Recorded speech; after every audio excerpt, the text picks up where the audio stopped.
for the hardest-hitting show in talk radio. The true progressive voice since 2012. This is Southpaws.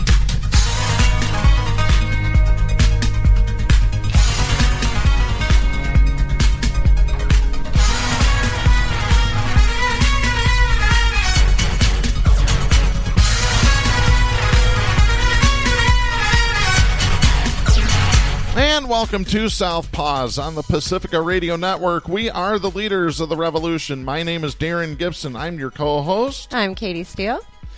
And I'm Jack Prince. Look who's back, Jack. Welcome back. Welcome back, Hey, it's Jack. great to be back, especially with good friends. Yes, definitely. And you're back at the right time. Boy, have we got a week to talk about. A week that fit into 2 days and counting at this point. Holy moly. Well, before we get started with today's show, a couple reminders that you can follow us on social media by going to facebook.com/Southpaws Radio Show. You can follow us on Twitter at Southpaws Radio. You can follow us on Tumblr, southpawsradioshow.tumblr.com. You can become a patron of the show by going to patreon.com/Southpaws Radio. You can also listen to the show by going to youtube.com and doing a search for Southpaws Radio there. You can follow us there as well. You can listen to the show anytime you like at Spreaker.com or at Stitcher.com. Just do a search for Southpaws there. You can find us at Apple Podcasts by doing a search for Southpaws. Once you found our logo, you found us. Links to our podcast are sent every week to our Facebook, Twitter, Tumblr, and YouTube accounts. You can listen to us on Global Community Radio Channel 1 every Saturday night at 11. You can also listen to us on great Pacifica stations, including KCEI-FM in Taos, New Mexico, KZGM in Kabul, Missouri, and WOOL, Black Sheep Radio, Bellows Falls, Vermont. So make sure you listen to us there. Support your local Pacifica station, volunteer, give money, whatever you can do to help out your local Pacifica station. Keep community radio alive, especially in these times. And what times they are. Wow. Yeah. Did any of us ever think that we would be alive to see traitors? Let's just call them what they are. They're not seditionists. They're certainly not patriots. They are traitors. Storming the Capitol building. Yeah, absolute violent traitors. Yes, very. Yeah, it's quite a scene etched in our memory. The door, barricaded with guns pulled. Not something that we ever thought we'd see. No, not at all. I was just asking Katy before we started recording. I'll ask you the same question. Did you see the video of the D.C. police shooting the protester that tried to break into the Senate? Yes, I did. That was something else. I'm surprised they showed that on national television. The Inside Edition aired it, and I'm like, whoa. Yeah.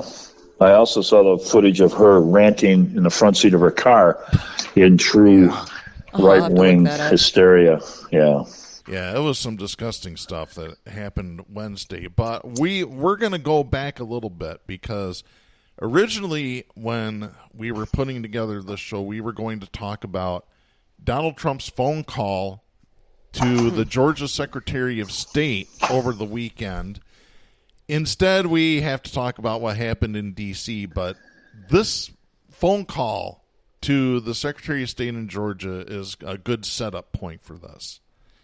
For those of you that have been under a rock, been avoiding the news, and I don't blame you, Donald Trump on, I believe it was Saturday?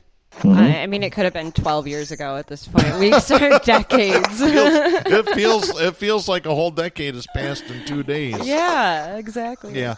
So this all started. Donald Trump on Saturday called the Georgia Secretary of State and said, you need to find me 11,800 votes so that I win Georgia.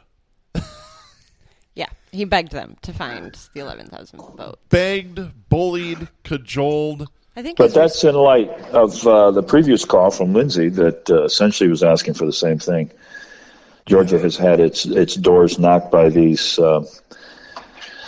how do I say, insurrectionists prior to the 6th. I mean, this didn't start the 6th, as you're pointing out. Exactly. That act in that letter is as much a form of insurrection, really, at least to our democracy, as beating down the doors on the Capitol. Absolutely. When I heard the tape, I thought it was really great that. Well, I thought his response was interesting because just the way he was saying it, right? We all know that's not the first time somebody's used those words. Find me these votes. Yeah. Find me this many votes. Like, and you know it wasn't just Republicans. So the fact that normally he would take a situation like that and lay it out as normal and him just using the system to his advantage, right? Mm-hmm. So the fact that he didn't and he ended up going the other route and just using total hell melee to distract everybody, I think that kind of tells us where this is headed, and it's nowhere good. Yeah. No, it's definitely not good anywhere. So the Secretary of State said, nope, I'm not doing this. I can't. We've certified the votes. We've hand-counted the votes 3 times. The votes aren't there. You lost. Your data is wrong, I believe, was a direct quote. Exactly. And your timing is horrible. I mean, that to drop at the time that the whole nation is discussing election fraud and he's accusing everybody else, it doesn't get better than that. So at this point, there are now people openly calling for the 25th Amendment to be invoked, calling for impeachment. This is voter fraud. Flat out, clear voter fraud. Period. End of story. There is no... He might have. No, he's on tape doing this. Carl Bernstein said this is worse than the Watergate tapes. More blatant, I would agree. Yep. Absolutely.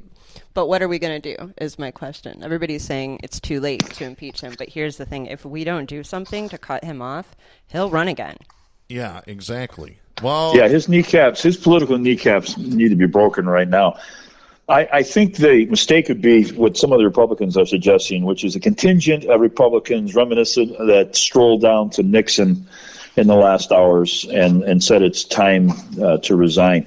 We have to be careful we don't sit around on our hands waiting for those types of suggestions to be fulfilled, because I don't see them happening. Certainly don't see Pence having the gonads to stand up and call for the 25th. No. So the Democrats need to run with the ball hard. Absolutely. And actually, it's funny that you mentioned that. You must have saw Colin Powell on NBC News this morning on the Today Show on Friday. Yeah, I did. I really did. Yep, and he was the one that suggested that Republicans need to show up at the White House and say, look, it's time for you to go quietly now. But, again, Donald Trump is a completely different animal than Richard Nixon. Donald Trump is a psychopath. I'll just call it what he is. Psychopath. Yeah. Narcissistic psychopath. Absolutely. Is anybody else worried that we have a madman sociopath running around the empty halls of the White House right now by himself? 1,000,000%. I'm terrified.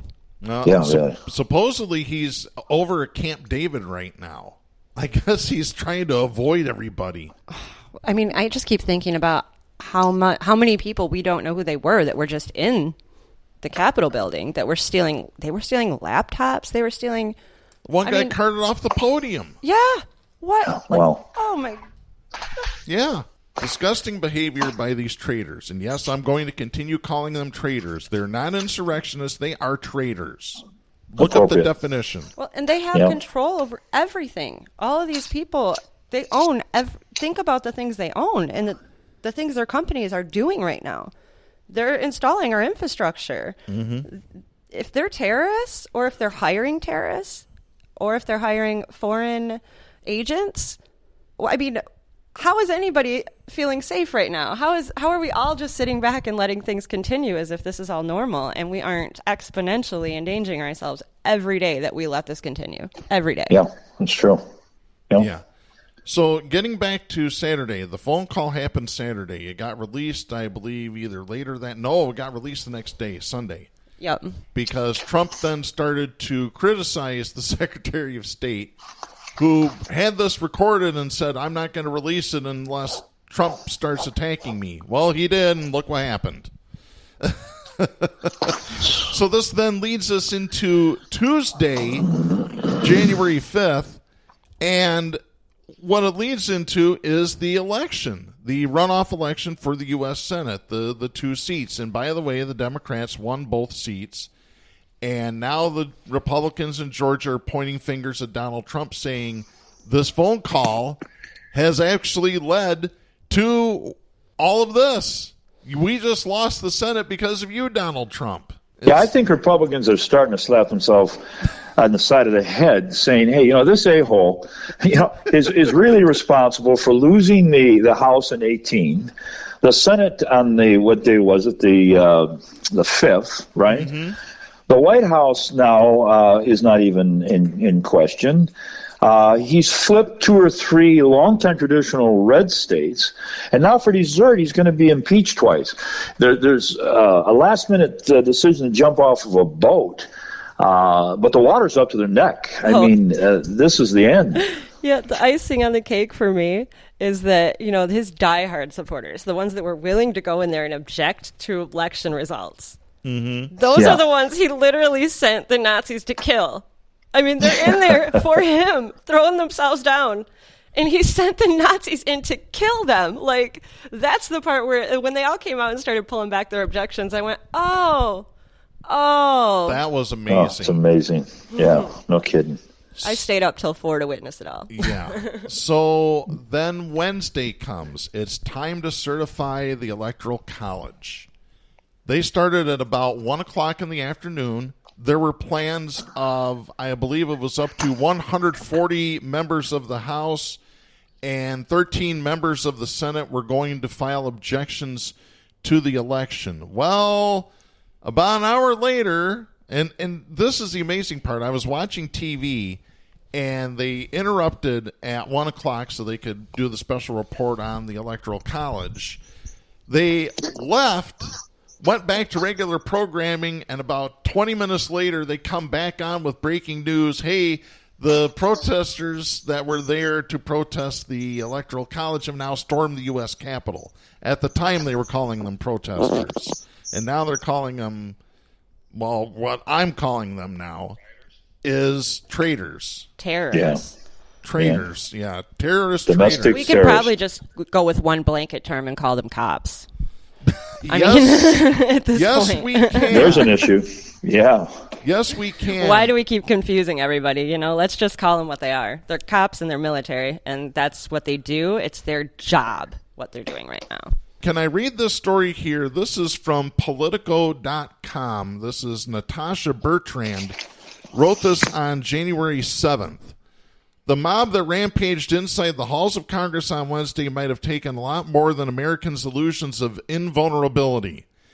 National security equities may have been among the records stolen from the Capitol on Wednesday when pro-Trump insurgents stormed the building and looted several congressional offices, the Justice Department said in a briefing Thursday.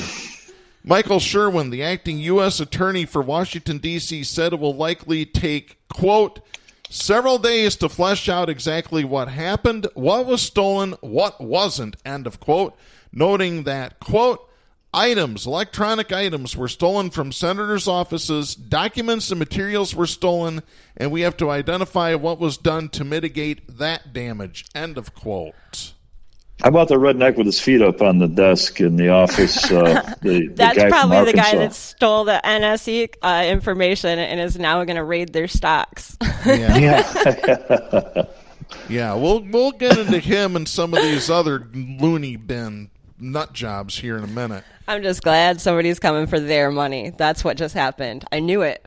There's something else behind this, and it's Darren and I talked a little bit earlier.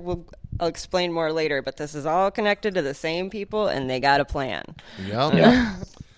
Lawmakers and congressional staffers are demanding answers about how a federal complex in the nation's capital with its own police force was overrun in broad daylight, leading to 4 deaths and dozens of injuries.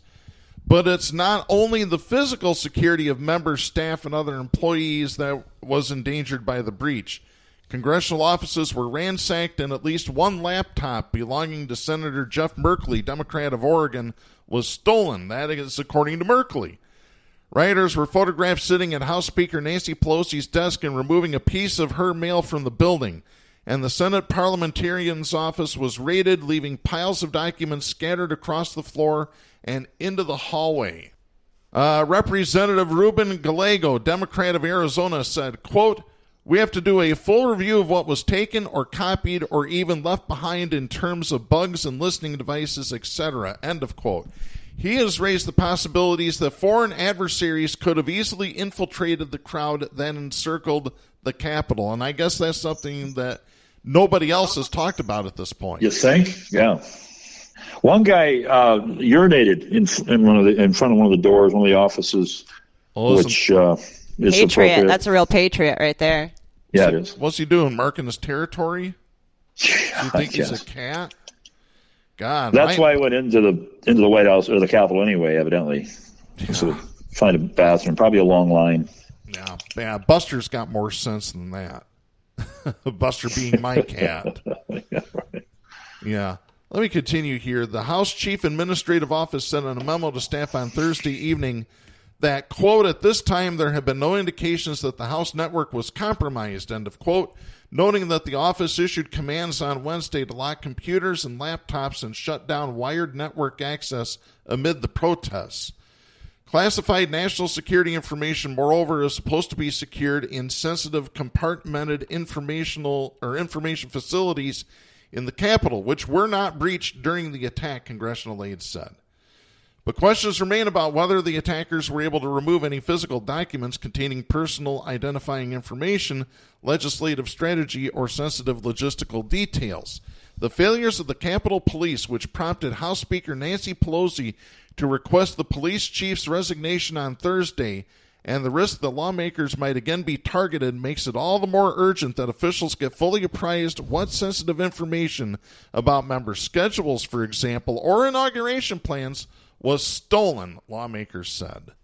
Gallego said, quote, "If this were an organized, fully intent terrorist group, and there were certainly terrorist activities yesterday, but I mean Al-Qaeda style, they could have killed a lot of representatives and God knows what else.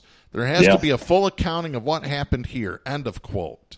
Well, I'm going to stop there for a quick minute. They did find 2 pipe bombs in D.C., one outside the RNC headquarters, one outside the DNC headquarters. So, from what I'm seeing, their intention wasn't to commit violence. They wanted information from the Capitol building, and they got what they wanted, no doubt in my mind. I'm going to go through later and look at what the Senate parliamentarian does, because there's a reason that they raided that specific office. Mm-hmm. Yeah. They had a purpose. It's pretty easy to distinguish that. But, on a personal level, this guard that just died, Mr. Sicknick, of all names, that was totally avoidable. When you're stretched out so thin against a horde like that, you're going to have deaths, and that blood is on the leadership of the Capitol Police. Absolutely. And it's ridiculous that they're lined up with. They took a knife to a gunfight that they knew months ahead of time was going to develop. Hell, there was 270,000 TikTok messages of violence, strategic plans, a specific strategy to kill Pelosi, to kill media people. You couldn't see this coming. It was totally unavoidable. Didn't have to happen. Mm-hmm. Yeah, they saw it coming. I just totally believe that the Capitol Police knew that the people coming were their brothers. Yep. Those were their brothers. They had not even a single moment did they think they were going to hold those guys accountable. So ultimately, they just didn't give a shit if they killed Pelosi. That's what it comes down to. Exactly. Yeah, they had gates. They just opened the door. They swung open the door like it was a concert. Go in and enjoy the music. They were flashing their badges on the way in. Oh yeah, we will get to that in just a moment here in this article. Sorry, I am really bad at jumping ahead. You're good. You're good. You're good, Katie. Darren knows me well enough to deal with this regularly. Let me continue here. Gallego is one of dozens of lawmakers, staffers, Capitol employees, and journalists who were on the Hill on Wednesday when Capitol Police officers, a 2,000-person police force who were mostly in regular uniforms rather than riot gear, were swarmed by thousands of Trump supporters who had marched to the Capitol at the president's urging to protest the results of the 2020 election. And I'm going to stop there real quick. Yes, Trump told them to go there. I'm going to be with you, he said. That's a direct quote. Donald Trump Jr. incited them. Rudy Giuliani incited them. Time to start arresting them. Absolutely. Trial by combat. Well, yes. And while we're doing the arrests, can we arrest the people at Parler? Because everybody at that website understands what they were organizing over these last few months. That's right. Yes. Yep. It was, and since we're talking about Parler, we should discuss the fact that the same people that started it have their hand in Cambridge Analytica and the behavioral data that they used to decide how they were going to manipulate people to vote a certain way. So now, the concern that I read 4 years ago, somebody brought it up. They were concerned that somebody was going to take this data and do a move-on style campaign where instead of holding a public official accountable, they perhaps wanted to rile up a bunch of Nazis and send them after something. So I'm thinking that these people the Mercers, Breitbart, Donald Trump's right-hand people, have given this information to him, and this is what he's using for his emails, and this is how he is riling people up to come to these things. Yeah. So they should go to jail, too, while we're making arrests. Absolutely. Yep. I agree with you. Let me continue. Standing between the mob and the Capitol building, where lawmakers had assembled that morning to officially count the electoral votes for Biden and ultimately declare him the president-elect, were short, fairly lightweight barriers with area closed signs that protesters were seen simply ripping off before they charged the fences and the officers standing behind them. You've seen these rails at concerts and stuff. They look like bicycle racks. Yeah. They're very lightweight. The things that look like bed frames. Yes. Okay, that's what those were. Yep. They were used by the traitors to climb up the walls later. Yep. They certainly were. Just over 100 people were arrested throughout the day. Dozens of Capitol Police and D.C. Metro Police officers were injured, law enforcement officials said on Thursday. But Capitol Police are now facing a reckoning after appearing to feed the rioters' perception that they would not be severely punished for their behavior. As one congressional staffer said, videos have circulated online appearing to show a Capitol Police officer taking selfies with the protesters, and some Metro D.C. police officers were seen chatting and joking around with protesters who had breached the perimeter. The staffer said, quote, "The fact is that it's explicitly because they were white dudes with the support of the president that law enforcement basically did nothing." End of quote. That's wrong. It's because they were cops. Yep. They were cops. That's why they did nothing. Exactly. One current Metro D.C. police officer said in a public Facebook post that off-duty police officers and members of the military who were among the rioters flashed their badges and ID cards as they attempted to overrun the building. The officer wrote, and again, this is a public Facebook post, quote, "If these people can storm the Capitol building with no regard to punishment, you have to wonder how much they abuse their powers when they put on their uniforms." End of quote. Would agree. I tell you what, I hope this officer, I tried to find the actual full post on Facebook and couldn't find it, so I'm hoping that they have made that post private or just friends only, because you know what happens when quote-unquote good cops try to speak out against bad cops. If you haven't seen the movie Serpico, you should watch it, because this officer now has a target on his or her back. And these guys are wearing their Camp Auschwitz shirts under their uniforms regularly. They didn't just decide to go pull them out for this event. This is who they are. Exactly. Another Democratic lawmaker, when asked whether on an average day with even looser security and even more organized and militaristic terrorist group might be able to breach the building, said, quote, "I agree they would take over the Capitol in minutes. Virtually every member is asking how this could happen." End of quote.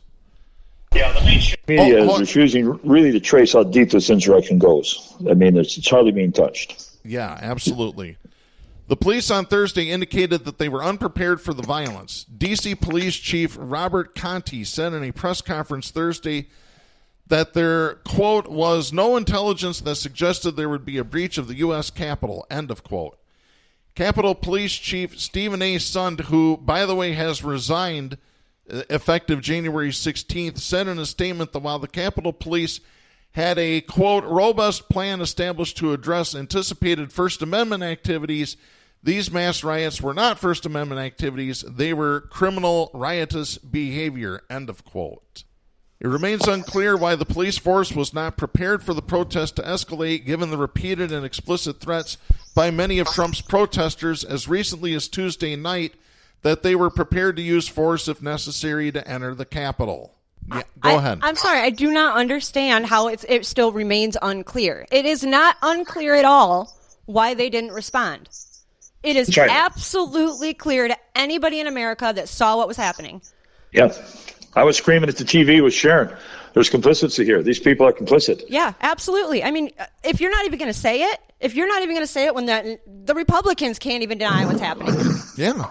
And that's the best part to me is the feigned shock.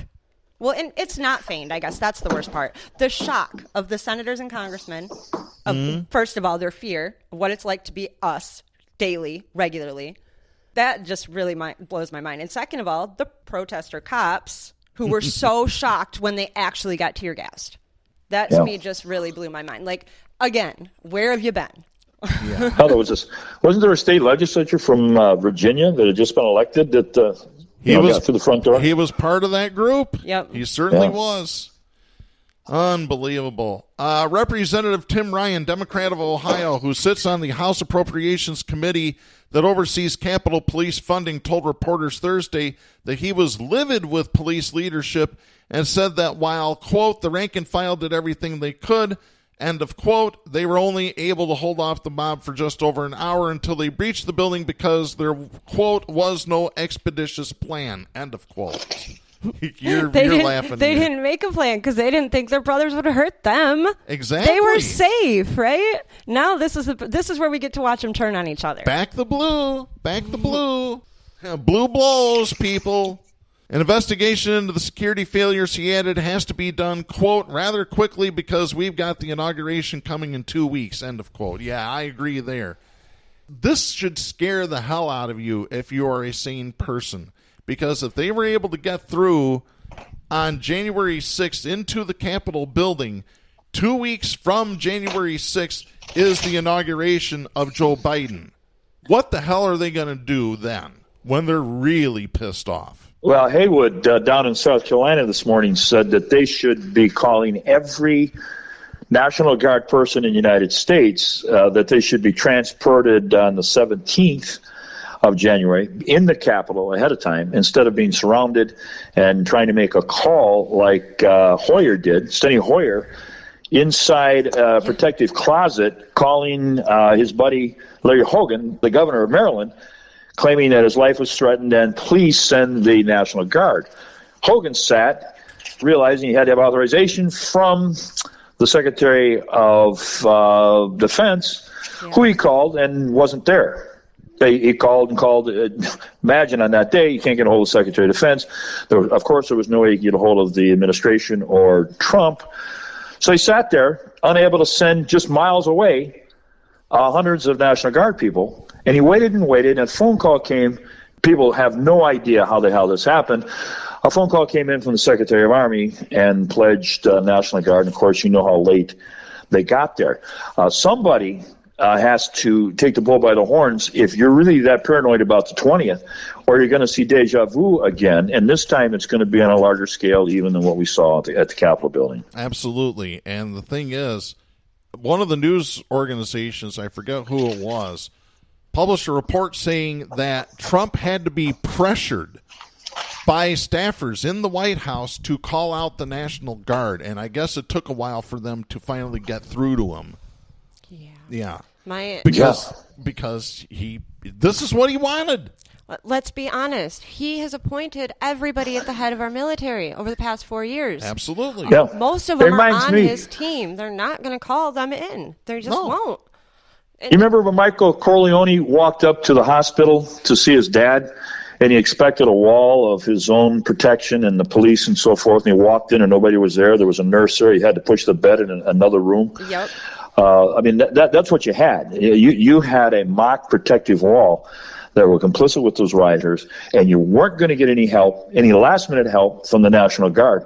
It was a perfect setup. Exactly. Completely strategically engineered to end up just like it did. And now, yes, it did. I expect the National Guard will show up, and they will lock down the city, and they'll all be on curfew, and I'm worried about that being the national response now because people are calling for more. Yeah, exactly. Oh, boy. Well, like I said, they finally got in. By the way, they were invited in by the Capitol Police. They opened the gates. We saw video of that. It was published all over NBC News, who's criticizing it. By the way, did you hear Joe Scarborough Thursday morning? He was screaming at the top of his lungs. Yeah. You opened he was the pissed. effing gates for them. Good for him. Yeah. I didn't see it, but good for him.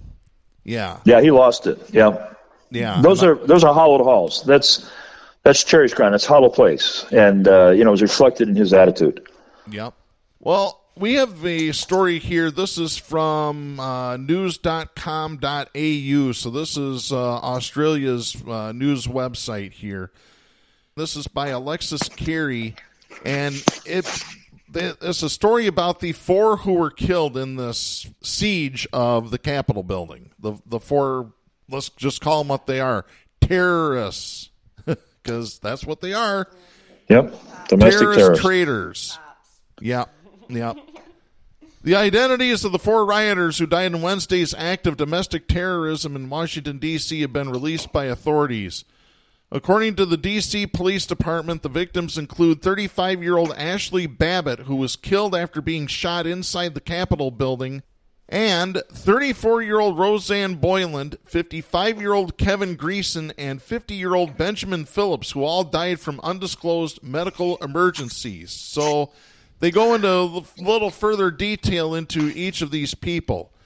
The first terrorist killed, or to die, I should say, 35-year-old Ashley Babbitt of California. She was first to be identified. She was shot by Capitol Police. There is footage of this. She was draped in a U.S. flag. I guess earlier she was wrapped in a Trump flag, too, lying on the ground with blood on her face. Babbitt's mother-in-law, Robin Babbitt, spoke of the family's loss in an interview with the New York Post, saying, quote, "I'm numb, I'm devastated. Nobody from D.C. notified my son, and we found out on TV," end of quote. Robin Babbitt added that her son's wife was a Trump supporter. Oh, big time. Have you seen the videos of her? Yeah, she was an extremist, is what she was. Absolutely. The second traitor that died, Roseanne Boyland, 34. She was the youngest of the 3 Trump supporters who died due to unspecified medical emergencies. She was from Kennesaw, Georgia, graduate of North Cobb High School. Her sister called her a really happy, wonderful person. Well, Happy. Yeah. Bet she was a military contractor, because I haven't heard her name until today. Yeah. While the exact circumstances of her death have not yet been released, there are unconfirmed reports she was crushed during the siege. So the crowd Either trampled or something else. Yeah. Maybe a cop ran her over. I'm surprised it didn't happen more with that crowd. Oh, yeah, for sure. Because there were thousands and thousands. The next one, 55-year-old Kevin Greason of Athens, Alabama. His wife told BuzzFeed News that he died of a heart attack and that he's had a history of high blood pressure. He was a frequent user of Parler. He had been known to call for violence against those with differing political views, including a November post reported by BuzzFeed where he wrote, quote, "All males over the age of 18 join a group. Be ready to defend our country. Spend your money on guns and ammo. It's time to stop this shit." End of quote. Oh, my. Yeah, if you take a biopsy of that crowd, if you just take a sample, if you pull the person out here and 50 feet over, put them up, another person, you'd find homogeneously that they were hardcore extremists. Oh, yeah. They've been There wasn't a casual Republican that strolled over to watch this show. Yeah. They were hardcore nuts. They've been pushed, though. I mean, and that's why when I was looking into it, it doesn't surprise me at all. Bob Mercer, the guy that used to be a partner in Breitbart, was an early developer in artificial intelligence software. And he's the one that helped put together these algorithms that are collecting data, and they are steering and directing people's behavior. They are making these people, they're pushing them to extremism. They want violence for whatever reason. Whatever their agenda is, they want this. So it's really scary because Jack's absolutely right. They're like a whole different cult of terrorists. Yeah.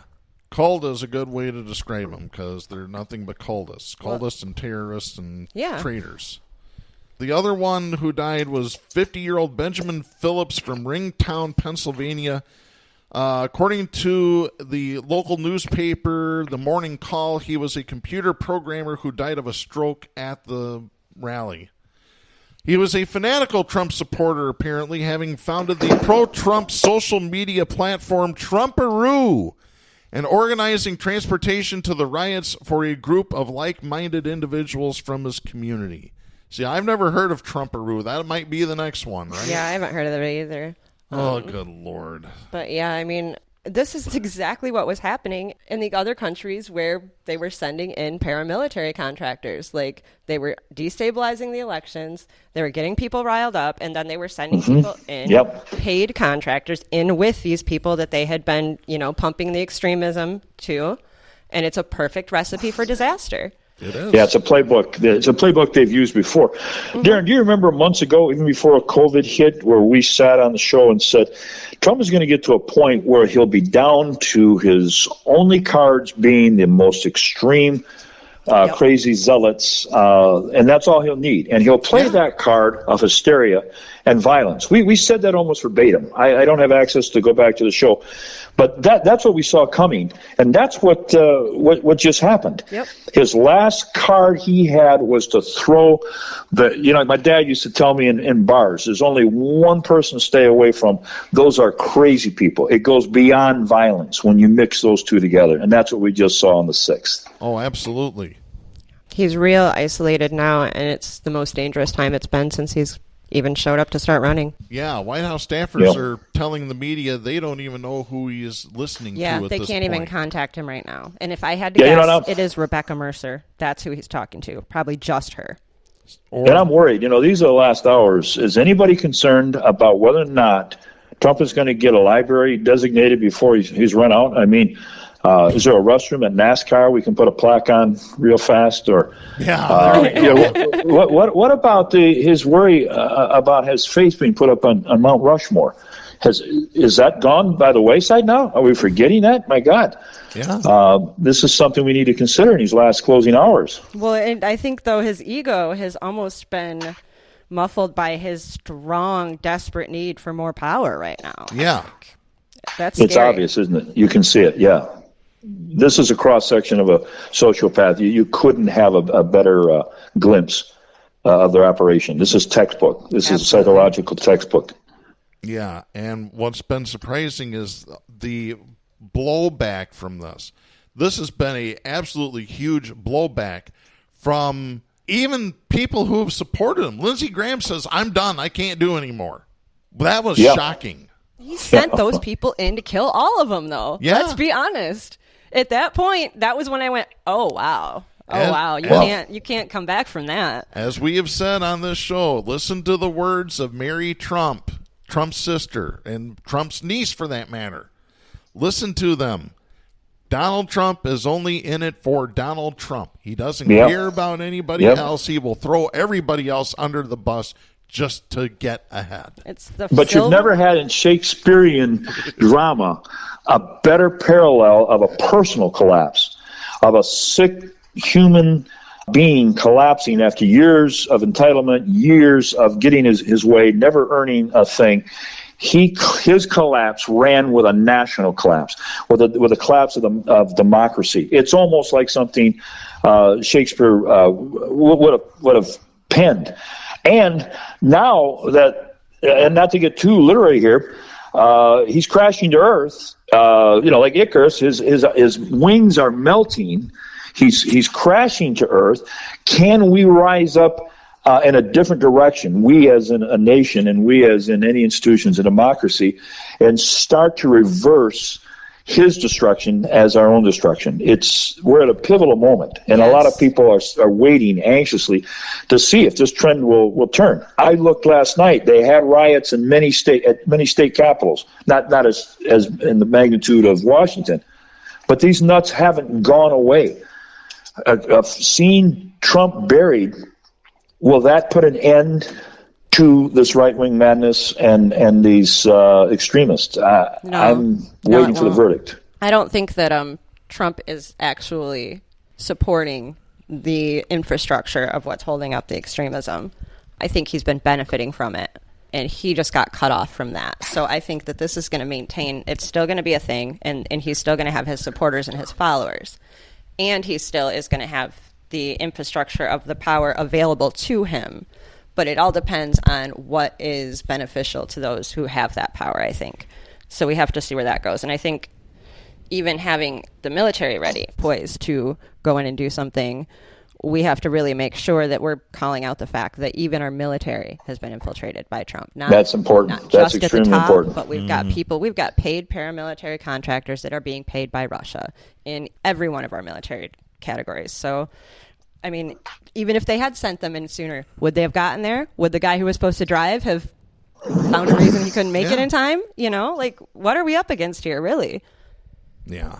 We're up against a lot more than we even realize at this point. I think so. Yeah. In the wake of what happened Wednesday, now the rats are leaving the sinking ship, like you said, Jack, but they're sinking too. This is Virginia Chamley writing for People magazine. This was dated Thursday, January 7th. Let me see here. A growing list of Trump administration aides and officials have resigned from their posts in the wake of a violent and deadly riot incited by Donald Trump Wednesday. So even the media is saying Donald Trump did this. Mm-hmm. After months and years of them not calling him out on his bullshit. But that's, only because cops are dying now, though. Let's be honest. Capitol buildings are being overrun. They don't want to do that. Because if they were really going to call him out, they would call out the fact that it's not just his voice and his tweets. His email system, his groups that are being paid to rally for him, these are pushing these people way just as much as his tweets. So we've got to come at every angle. I'm glad you mentioned that because you just reminded me of something I wanted to say on today's show. You know who won this battle Wednesday? Who's that? The status quo. Yep. Doesn't it always? The status quo always wins. Because they corner us into fighting against our own interests half the time. Yep. A growing list of Trump administration aides have resigned. We've got a partial list here. Let me go ahead and get to it. Elaine Chao, transportation secretary and the wife of soon-to-be Senate Minority Leader Mitch McConnell. She was the first cabinet secretary to resign after Wednesday's events, announcing her exit in an email to DOT colleagues Thursday. She wrote in part, quote, "Yesterday our country experienced a traumatic and entirely avoidable event as supporters of the president stormed the Capitol building following a rally he addressed. As I'm sure is the case with many of you, it has deeply troubled me in a way that I simply cannot set aside." End of quote. I was totally good with him killing your families, but not mine. Yeah, exactly. That's what it is, too. I think they got a taste of what Marie Antoinette saw in 1793. Let them eat cake. What Johann de Witt saw in the 1600s in the Netherlands. What Mussolini saw in 1945 when he tried to cross into Spain, trying to escape. They got a taste of it, and they didn't like it. Let me continue. The next one here, Mick Mulvaney, former White House chief of staff. He had been working as a special envoy to Northern Ireland. He told CNBC Thursday morning he resigned in protest. He told CNBC, quote, "I called Mike Pompeo last night to let him know that I would be resigning from that. I can't do it. I can't stay." End of quote. Let's see. The next one here is Stephanie Grisham. Oh, what was that, Jack? I said I can't wait to get to Betsy. Oh, we'll get there. We'll get there. Give me time here. Stephanie Grisham, former chief of staff to First Lady Melania Trump, was the first to tender her resignation publicly, writing on Twitter that it had been an honor to serve the country, but that she was signing off for now. Matt Pottinger, Deputy National Security Advisor, he resigned Wednesday. Bloomberg reporter Jennifer Jacobs shared on Twitter that Pottinger had intended to resign on Election Day, but had stayed at the request of National Security Advisor Robert O'Brien. Jacobs added that O'Brien was expected to stay for the remaining 2 weeks, and he said he's had enough. Sarah Matthews, Deputy White House Press Secretary, was one of the few to specifically attribute their exit to the riots. Anna Christina Niceta. They call her Ricky Niceta. White House Social Secretary resigned from her role effective immediately on Wednesday. Ryan Tully, the National Security Council's Senior Director for European and Russian Affairs, had left his post on Wednesday. Tyler Goodspeed, acting chairman of the White House Council of Economic Advisors, resigned Thursday. John Costello, Commerce Department Deputy Assistant Secretary for Intelligence and Security, resigned Thursday morning. And the latest update, Jack, you've been waiting for her. Betsy DeVos, Education Secretary, second member of the cabinet to quit. That's a good feeling. I guess that fascist, like Donald, don't let the door hit you in that. Yeah. Wow, it's incredible. In a letter to Trump, as reported by the New York Times, she wrote in part, quote, "We should be highlighting and celebrating your administration's many accomplishments on behalf of the American people. Instead, we are left to clean up the mess caused by violent protesters overrunning the U.S. Capitol in an attempt to undermine the people's business. That behavior was unconscionable for our country. There is no mistaking the impact your rhetoric had on the situation, and it is the inflection point for me." End of quote. Bingo. By the way, Chow and DeVos have both been criticized for resigning rather than staying on so they can invoke the 25th Amendment on Donald Trump. This was a point specifically pushed primarily by Representative Alexandria Ocasio-Cortez, Democrat in New York. And what do you need? 8 people for that? Eight cabinet members? Yeah, the majority of the cabinet. Oh, that's going to be easy to do if they keep shrinking. Gets smaller, yeah. Yeah.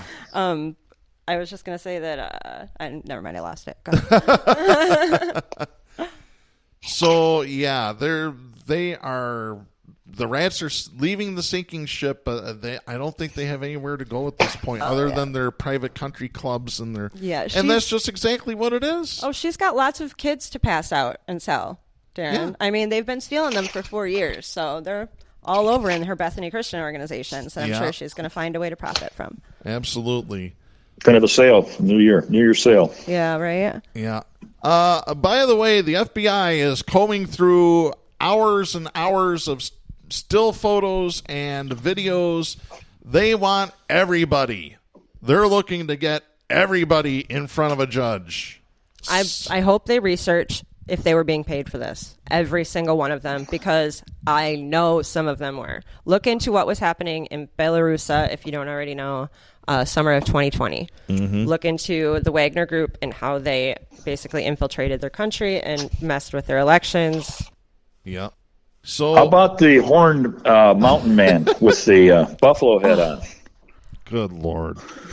These people are something else. A friend of mine said this guy might be, and I'm just stating my opinion here. I'm allowed to state my opinion.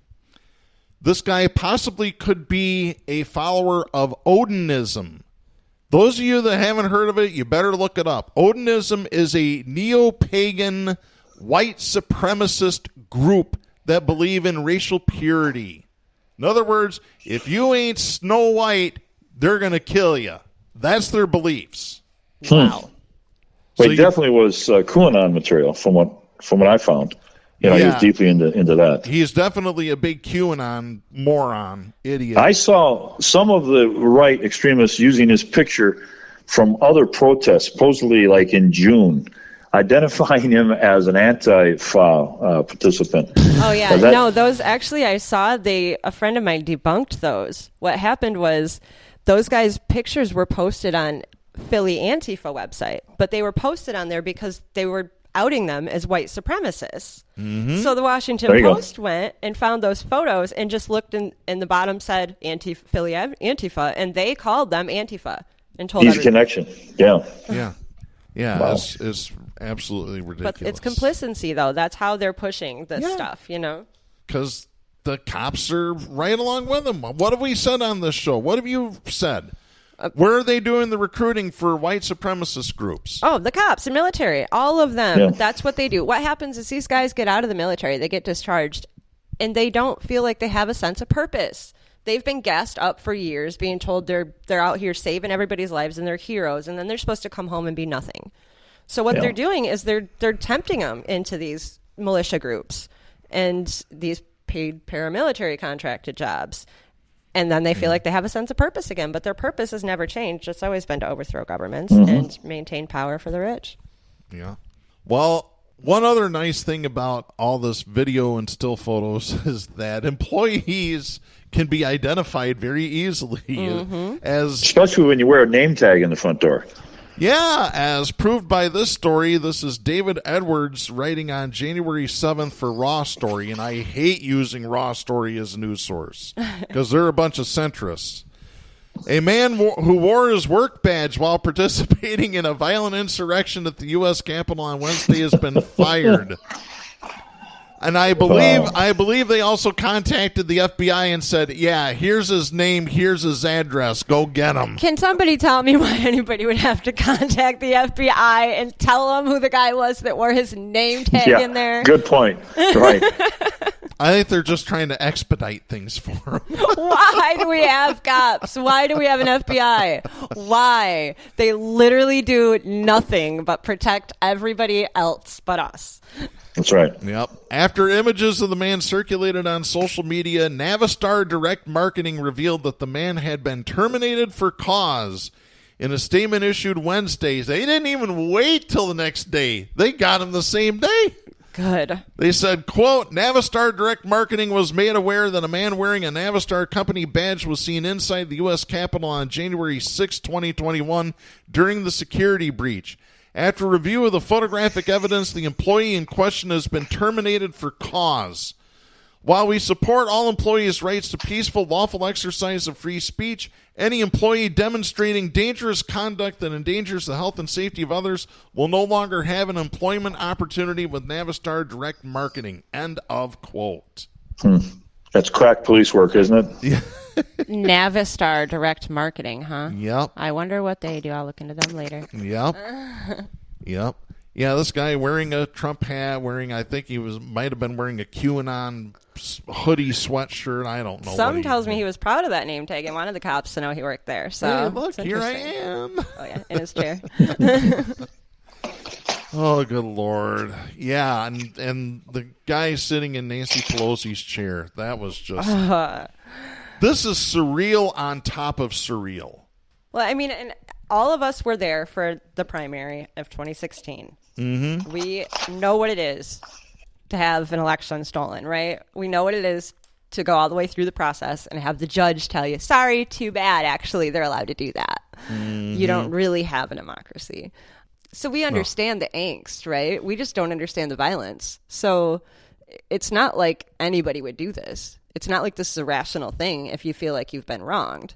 It's that these people both are confused enough to think they've been wronged in this situation and violent enough to go do this. That's a mixture I've never really seen the precedent of in my lifetime. And I haven't either. As a matter of fact, Thursday on I don't remember if it was the local news or the national news, they were talking about, is this one of these moments that you can say, I remember where I was when this happened? Oh, hell yes. Yeah. All of this. Yeah, I mean, I've got a conservative idiot friend, I am embarrassed to admit, that was telling me how quickly this was not nearly as bad as the occupation of the Portland city, the heart of Portland and Minnesota. I mean, it wasn't, I think it was about 4 o'clock on the 6th that he ran that by me. And I go, hold it. I said, I'll tell you what you do. You wait till tomorrow and you check the world's headlines and you compare them with any headline about Minnesota or Portland for size. And you're going to see world headline newspapers and world leaders put more gravitas on this, more seriousness on this than the entire summer of social distress. This is a moon landing moment, a JFK assassination moment, and it is a watershed moment because people just dumbass people outside my door here are scratching their head. We can't distribute the vaccination. We can't even protect Washington. My God, I took the trip to Washington as a senior, senior trip. I thought it was the citadel of protection. What's going on? They don't have the insight that Katie and you have as to the real machinations inside the police force, et cetera. And the glue, this is a wire miner moment. You know about the German history where they burnt down that was a watershed moment that really just oiled the grids for fascism in Germany. That's how big a moment it was, and I hate to even admit it. Yeah. Was it the night of breaking glass? Is that what you? Well, that was Crystal Night. I may not be pronouncing the night, but when they burnt the Reichstag. Oh, okay, yeah. Yeah, I think I'm really glad you pointed that out, because I think there's an opportunity here that is easy to miss because we're so just being annihilated with information and events right now. But we do have this opportunity to reach out to people who have not necessarily agreed with us and, make roads now. And I want to wrap things up by reading a personal statement that I made on my personal Facebook page, because Chuck Todd summed up things very perfectly, I believe, on Thursday when he said this sentence: "We have a crisis of misinformation in this country." So here's my fix for it. I'm reading this verbatim. "Today, I call on the Federal Communications Commission to require the broadcast and cable networks to air mandatory educational programs on primetime television geared toward adults and children that teaches history, civics, and how the government works. And by history, I mean the real history of this country, not the whitewashed, sanitized history published by corporate book publishers. This can be done. It's already being done for children. The Children's Television Act of 1997, regulated by the Federal Communications Commission, mandates a certain number of hours of educational and instructional programs targeted for children on weekend mornings. Failure to air this programming can result in a regulatory fine or a removal of a TV station's broadcast license. It's part of the broadcaster's agreement with the FCC to air programming in the interest of the public trust. We desperately need to start educating people with hard facts. Allowing people to express their uneducated opinions that are not based in fact should be publicly called out. I never want to read or hear the phrase, 'everyone is entitled to their opinion for the rest of my life.' It's this laissez-faire attitude that led to what happened on Capitol Hill Wednesday. We are responsible for this crisis of misinformation when we don't confront ignorance in a very strong manner. I will continue to do my part every week on Southpaws to confront uneducated opinions with cold, hard facts. We saw Popper's paradox of tolerance play out on live national television Wednesday. It's our civic duty to not tolerate intolerance." Excellent. Well said, Dick. Fantastic. And that's going to wrap things up for this episode of the show. I'm Darren Gibson. I'm Katie Steele. I'm Jack Prince. For Kristen Cook, please support independent media and the First Amendment. The stations that carry Southpaws do not necessarily share the opinions expressed on the show. Southpaws is protected by the First Amendment to the U.S. Constitution and is copyrighted by Big D Entertainment. All rights reserved.